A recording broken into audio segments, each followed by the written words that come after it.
Rajarajeshwari flyover ನಿಂತಿದೆ, ಅನ್ನಪೂರ್ಣೇಶ್ವರಿ ನಿಂತಿದೆ, ತೆಂಗುಂಟೆ ನಿಂತಿದೆ, ಉಳ್ಳಾಳಿ ನಿಂತಿದೆ, RR ನಗರ HMT ನಿಂತಿದೆ, ಎಲ್ಲಾ ಕಡೆನೂ ನಿಂತಿದೆ. ಪ್ರಶ್ನೆ ಕೇಳಿ ಸರ್ ಮುನಿ ಸರ್ ಫಸ್ಟ್ ನಾನು ಮುಂದಾಜುಗೆ ಉತ್ತರ ಕೊಡ್ತೀನಿ, ಓಕೆ ಆಮೇಲೆ ಮಾತಾಡೋಣ. ಓಕೆ ಕೊಡಿ ಸರ್. ಅಣ್ಣ ನಿಮ್ದಾದ್ಮೇಲೆ ನನ್ಗೆ ಉತ್ತರ ಕೊಡ್ತಾರೆ, ಬಹಳ ಸಂತೋಷ ಅಣ್ಣ. ಅಧ್ಯಕ್ಷರೇ, ನಾನು ಉತ್ತರ ಕೊಡೋದು ಮುಂದರಾಜು ಪ್ರಶ್ನೆ ಕೇಳೋದು. ತಾವು ದಯವಿಟ್ಟು ಕೂತ್ಕೊಳ್ತೀರಾ? ಒಂದು ಫುಟ್ಪಾತ್ ಅವ್ರದ್ದು, ಒಂದು ಫುಟ್ಪಾತ್ RR ನಗರ, ಒಂದು ಫುಟ್ಪಾತ್ ಅವ್ರದ್ದು, ಒಂದು ಫುಟ್ಪಾತ್ RR ನಗರ. ಚರ್ಚೆ 28 ಜನನು ತಮ್ಮ ಮಕ್ಕಳೇ. ಆಯ್ತು. ಅಲ್ಲಿ ಕೂತಾಗ ನಾನು ರಮೇಶ್ ಕುಮಾರ್ ಅವರು, ಕಾಗೋಡು ತಿಮ್ಮಪ್ಪನವರು ಸರ್ಕಾರಕ್ಕೆ ಯಾವ ರೀತಿ ಕಿವಿ ಇಟ್ಟಿದ್ರು ಅಂತ ನೋಡಿದ್ದೇನೆ. ಹಣ ಇಟ್ಟಿದ್ದಾರೆ, ಹಣ ಬಿಡುಗಡೆ ಆಗಿತ್ತು, ಆ ಹಣನ ಕೊಟ್ರೆ ಸಾಕು. ಇದರ ಅನುದಾನ, ಕಡತ, ಟೆಂಡರು ಪ್ರತಿಯೊಂದು ರಾಜರಾಜೇಶ್ವರಿ ನಗರ. ಈ ಕಾಮಗಾರಿಗೆ ಗುದ್ಲಿ ಪೂಜೆ ಮಾಡಿದಂಥವ್ರು ಹಿಂದಿನ ಮುಖ್ಯಮಂತ್ರಿ ಬೊಮ್ಮಾಯಿ ಅವರು. ಈ ಸರ್ಕಾರ ಬಂದ ಮೇಲೆ ಇವತ್ತವರೆಗೂ ಇದ್ರ ಬಗ್ಗೆ ಒಂದು ಸಭೆನೂ ನಡೆಸಿಲ್ಲ. ಪ್ರಶ್ನೆ ಬಂದು ಇದು ತಮಗೂ ಸೇರಿರುವಂತ ಕಾಮಗಾರಿ ಇದು. ತಾವು ಬರೋವಾಗ್ಲೂ ಇದೇ ರಸ್ತೆಯಲ್ಲಿ ಬರಬೇಕು. ಇದನ್ನ ಉಪಮುಖ್ಯಮಂತ್ರಿಗಳಲ್ಲಿ ನಾನು ಮನವಿ ಮಾಡ್ತೇನೆ. ತಾವು ಸಚಿವರಾಗಿದ್ದೀರಿ, ಬಹಳ ಸಂತೋಷ. ಬೆಂಗಳೂರಿನ ಶಾಸಕರದ ಒಂದು ಸಭೆ ಕರೆದು 3 ವರ್ಷ ಆಗ್ತಾ ಬರ್ತಾ ಇದೆ. ಇನ್ನೇನು ಬಡ್ಜೆಟ್ ಮುಗಿದ್ರೆ 3 ವರ್ಷ. ಹೇಳ್ತೀನಿ ಸಭಾಧ್ಯಕ್ಷರೇ, ಬೆಂಗಳೂರಿಗೆ ಸಂಬಂಧಪಟ್ಟ ಸ್ವಲ್ಪ ಮಾತಾಡಕ್ ಬಿಡಿ. ಸಭಾಧ್ಯಕ್ಷರೇ, ಬೆಳಗ್ಗೆಯಿಂದ ಸಾಯಂಕಾಲದವರೆಗೂ ಕುಂಡ್ರಿಸಿರ್ತೀರಿ, ನಾವು ಕೂತಿರ್ತೀವಿ. ಬೆಂಗಳೂರು ನಗರದ ಶಾಸಕರಿಗೆ ನಿಮ್ಮ ಸಮಸ್ಯೆಗಳದ್ದು ಒಂದು ಪಟ್ಟಿ ಕೊಡಿ ಅಂತ ಒಂದು ಮಾಡಿ ಸರ್, ಒಂದು ಗಮನ ಕೊಡಿ ಸರ್. ನಮ್ಮ ಕಡೆ, ನನ್ನ ಕ್ಷೇತ್ರದಲ್ಲಿ ಇಂಥ ಬ್ರಿಡ್ಜಸ್, ಅಂಡರ್ ಪಾಸು ಎಲ್ಲಾ ನಿಂತಿದೆ. ರಾಜರಾಜೇಶ್ವರಿ ಫ್ಲೈಓವರ್ ನಿಂತಿದೆ, ಅನ್ನಪೂರ್ಣೇಶ್ವರಿ ನಿಂತಿದೆ, ತೆಂಗುಂಟೆ ನಿಂತಿದೆ, ಉಳ್ಳಾಳಿ ನಿಂತಿದೆ, RR ನಗರ HMT ನಿಂತಿದೆ, ಎಲ್ಲಾ ಕಡೆನೂ ನಿಂತಿದೆ. ಪ್ರಶ್ನೆ ಕೇಳಿ ಸರ್. ಅಧ್ಯಕ್ಷರೇ, ನಾನು ಉತ್ತರ ಕೊಡೋದು ಮುಂದರಾಜು ಪ್ರಶ್ನೆ ಕೇಳೋದು. ತಾವು ದಯವಿಟ್ಟು ಕೂತ್ಕೊಳ್ತೀರಾ? ಒಂದು ಫುಟ್ಪಾತ್ ಅವ್ರದ್ದು, ಒಂದು ಫುಟ್ಪಾತ್ RR ನಗರ, ಒಂದು ಫುಟ್ಪಾತ್ ಅವ್ರದ್ದು, ಒಂದು ಫುಟ್ಪಾತ್ RR ನಗರ. ಸೈಡ್ ಬಂದು ಮುಂದರಾಜು ಎಷ್ಟು ಬೆಂಗಳೂರಿಗೆ ಗೊತ್ತಿದೆಯೋ ನನಗೊಂದು ಕಾಲ್ ಭಾಗ ಗೊತ್ತಿದೆ. ತಾವು 28 ಜನನು ತಾವು ಗೊತ್ತಿದೆ ಅಂದೆ ಸರ್. ಅವಕಾಶ ಕೊಟ್ಟಿದೆ, ಚರ್ಚೆ 28 ಜನನು ತಮ್ಮ ಮಕ್ಕಳೇ. ಆಯ್ತು, ಎಲ್ಲರೂ ಒಟ್ಟಾಗಿ ನೋಡಿ.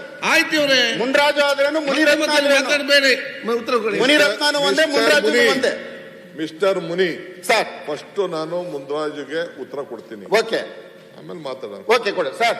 ಅಣ್ಣ ನಿಮ್ದಾದ್ಮೇಲೆ ನನ್ಗೆ ಉತ್ತರ ಕೊಡ್ತಾರೆ, ಬಹಳ ಸಂತೋಷ ಅಣ್ಣ.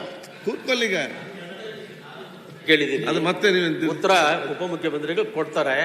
ಪೂರ್ತಿ ರಸ್ತೆ ಅಂಡರ್ ಪಾಸ್ ನನ್ನ ಕ್ಷೇತ್ರಕ್ಕೆ ಬರ್ತದೆ. ಉಪಮುಖ್ಯಮಂತ್ರಿಗಳು ಎಡಗಡೆ ಫುಟ್ಪಾತ್ ಬಂದು ಆದ್ರೆ ಎಲ್ಲರಿಗೂ ಅನುಕೂಲ ಅನ್ನೋ ದೃಷ್ಟಿಯಿಂದ ಕೇಳಿದ್ರು.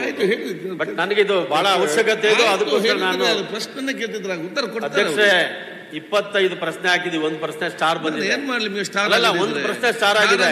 ಗಮನ ಸೆಳೆಯೋ ಸೂಚನೆ ಕೇಳಿದ್ರೆ ಗಮನ ಸೆಳೀರಿ ಅಂತೀರಾ? ಏನ್ ಹೇಳ್ಬೇಕು ನಾವು ಸಮಸ್ಯೆನ? ನಮ್ಮ ಕ್ಷೇತ್ರ ಸಮಸ್ಯೆ ಇಲ್ಲಿ ಹೇಳಿದೆ, ಪ್ರಶ್ನೆ ಮಾತಾಡ್ಬೇಕು. ಪ್ರಶ್ನೆ ಸುಮ್ಮನೆ ಕೂತ್ಕೊಂಡಿದ್ದೀರಿ, ಅದೇ ಪ್ರಶ್ನೆ ಮತ್ತೆ ತಾವು ಕೇಳ್ತಾ ಇದ್ದೀರಿ, ಉತ್ತರ ಕೊಡೋದು ಬೇಡವಾಗಾದ್ರೆ ಪಡೆದಿದ್ರೆ. ಹೌದು, ನೀವು ಸದನದಲ್ಲಿ ನಾನು 3ನೇ ಸಾರಿ ಬಂದಿರೋದು. ಯಾರ್ಯಾರು ಏನೇನು ವಿಷಯದ ಮೇಲೆ ಎಷ್ಟೆಷ್ಟು ಸಾರಿ ಮಾತಾಡಿದ್ದಾರೆ ನಾನು ನೋಡಿದ್ದೇನೆ. ಅಲ್ಲಿ ಕೂತಾಗ ನಾನು ರಮೇಶ್ ಕುಮಾರ್ ಅವರು, ಕಾಗೋಡು ತಿಮ್ಮಪ್ಪನವರು ಸರ್ಕಾರಕ್ಕೆ ಯಾವ ರೀತಿ ಕಿವಿ ಇಟ್ಟಿದ್ರು ಅಂತ ನೋಡಿದ್ದೇನೆ. ನೀವೊಮ್ಮೆ ಪ್ರಶ್ನೆ ಕೇಳಿದ್ದೀರಿ, ಉತ್ತರ ಕೊಡ್ತೀನಿ ಅಂತ ಹೇಳಿದ್ರೆ ನಾನು ಹೇಳಿದ್ದು ಒಂದೇ ನಿಮಿಷ. ನಾನು ಹೇಳಿದ್ದು ರಸ್ತೆ ಅಂಡರ್ ಪಾಸ್ ನಮಗ್ ಬರ್ತದೆ, ಫುಟ್ಪಾತ್ ಅವ್ರಿಗೆ ಬರ್ತದೆ ಅಷ್ಟೇ.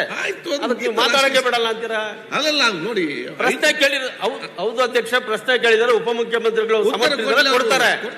ನಮ್ಮ ಮಧ್ಯೆ ನಿಮ್ದು ಟೈಮ್ ವೇಸ್ಟ್ ಆಯ್ತು. ಏನಿಲ್ಲ ಅಧ್ಯಕ್ಷೆ, ಮುನ್ರಾಜು ಅವರು ಏನು ಪ್ರಸ್ತಾವನೆ ಮಾಡಿದ್ದಾರೆ, ಪ್ರಶ್ನೆ ಕೇಳಿದ್ದಾರೆ, ಅದು ಇರೋ ವಾಸ್ತವಾಂಶ ಅವ್ರು ಹೇಳಿದ್ದಾರೆ. ಹಿಂದೆನೆ ಇದು ಆಗಿದೆ. ಅದು PJB ಅನ್ನೋ ಒಂದು ಕಾಂಟ್ರಾಕ್ಟ್ ಕೊಟ್ಟಿದ್ದೀವಿ.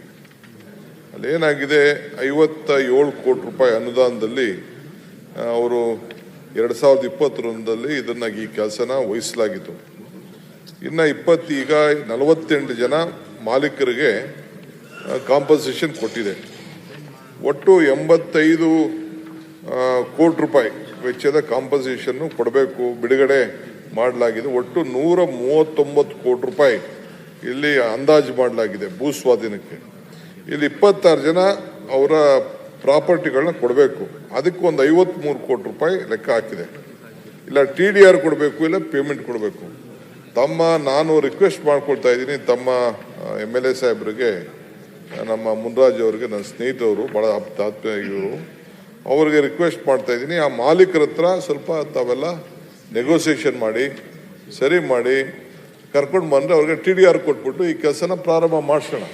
ಅದೇನು ತೊಂದರೆ ಇಲ್ಲ. ಅವ್ರು ಕೇಳೋದ್ರಲ್ಲಿ ಭಾಳ ದಟ್ಟಣೆಯಾದ ಪ್ರದೇಶ, ಇಂಪಾರ್ಟೆಂಟ್ ಕೆಲಸ, ಅದು ಕೇಳೋಣ. ಮಿಸ್ಟರ್ ಮುನಿ ಕೇಳ್ತಾ ಇದ್ದಾರೆ. ಆ ಮುನಿ ಅವರು ಒಂದು ಪ್ರತ್ಯೇಕವಾದ ಪ್ರಶ್ನೆ ಹಾಕ್ಲಿ, ಅದಕ್ಕೆ ಉತ್ತರ ಕೊಡೋಣ. ಗೋಪಾಲ್ ಕೃಷ್ಣ ಅಧ್ಯಕ್ಷ ನಾನು ಮಾತಾಡ್ಬಿಡ್ತೀನಪ್ಪ. ಮುನ್ರಾಜ್ ಅವರು ಅಧ್ಯಕ್ಷ ಅಲ್ಲ ಮುನಿಯವರೇ ತಾವು ಕೂತ್ಕೊಳ್ಳಿ.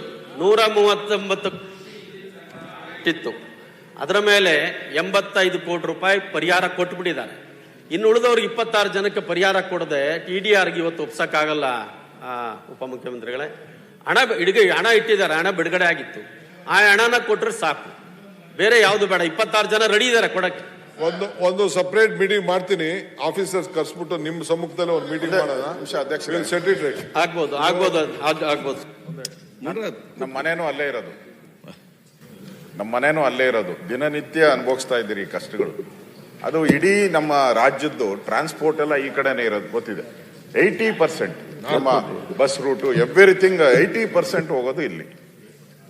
ಅಲ್ಲೇ ಬಹಳ ಜಂಕ್ಷನ್, ತಮಗೂ ಅದೇ ರೋಡಲ್ಲೇ ಬರ್ಬೇಕಾಯ್ತು. ಶನಿವಾರ ಭಾನುವಾರ ಬಂದ್ರು ಅಂತೂ ನಮ್ಮ ಮನೆಗೆ ಹೋಗೋಕ್ಕಾಗಲ್ಲ. ನಮ್ಮ ಮನೆಗೆ ಬರ್ಬೇಕಾದ್ರೆ ನನಗೆ ಅರ್ಧ ಮುಕ್ಕಾಲು ಗಂಟೆ ಅಲ್ಲೊಂದು ಜಂಕ್ಷನ್ನಲ್ಲಿ ಆಗ್ತದೆ.